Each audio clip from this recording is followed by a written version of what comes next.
Amis des analyseurs de spectre, bonjour.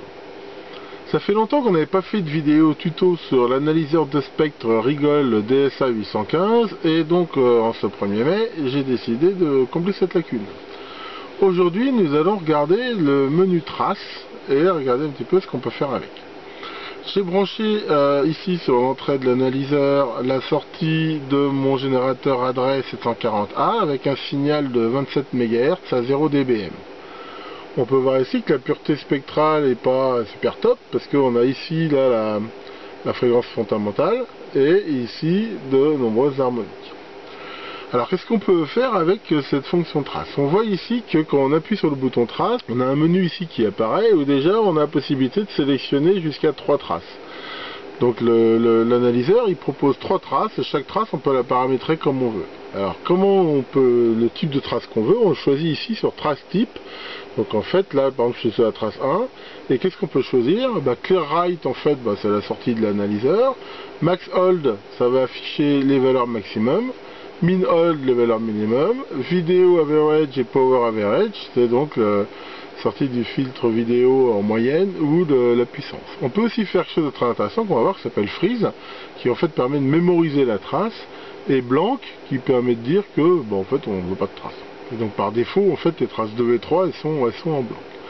Donc imaginons par exemple là dans mon exemple que je veux comparer justement des harmoniques à différentes fréquences.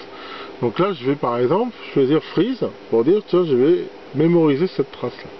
Maintenant je vais choisir ici la trace numéro 2 et je vais dire que je veux qu'elle soit Clear Write, c'est-à-dire la sortie normale. Et je vais changer un petit peu la fréquence ici de sortie. Donc là j'étais à 27 MHz, on va mettre par exemple 32. Et ici par exemple, maintenant je vois donc en jaune la sortie ici actuelle de 32 MHz. Et on peut voir par exemple que le niveau d'harmonique est très différent sur cette harmonique là. On voit que l'harmonique est bien plus haute.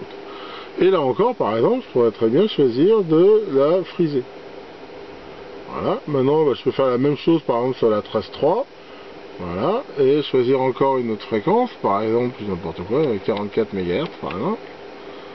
Voilà, et ici, pareil, je pourrais encore la friser. Donc ici, freeze. Et voilà. Dans ce cas-là, ici, je pourrais dire, voilà, mes 3 fréquences, et j'ai les 3 traces ici qui apparaissent, et ça me permettrait de comparer le niveau d'harmonique, en fait, pour ces 3 fréquences-là. Et on voit qu'il est très différent. Si en plus j'affiche ici ce qu'on appelle la display line, là, qui permet d'avoir une ligne de référence, on peut vraiment comparer qu'il y a une différence très très importante dans le niveau de la première harmonique, selon la fréquence. Donc voilà, par exemple, c'est quelque chose grâce à ce système de mémorisation de traces qui me permettrait de faire ça. Alors à tout moment, on peut revenir en fait en quelque sorte à zéro en faisant ici tout effacer. On revient ici sur trace, maintenant on va par exemple choisir le max. Voilà, on peut très bien sélectionner notre trace et choisir le min. Ici, c'est assez intéressant, on va avoir typiquement, là, on voit la valeur min et max du signal, on peut choisir. On voit aussi que dans ces modes-là, on peut choisir sur combien il fait la moyenne du min et du max. Bon, ça, là c'est 100, mais en fait, on peut très bien changer ce paramètre. On a éventuellement une trace mathématique.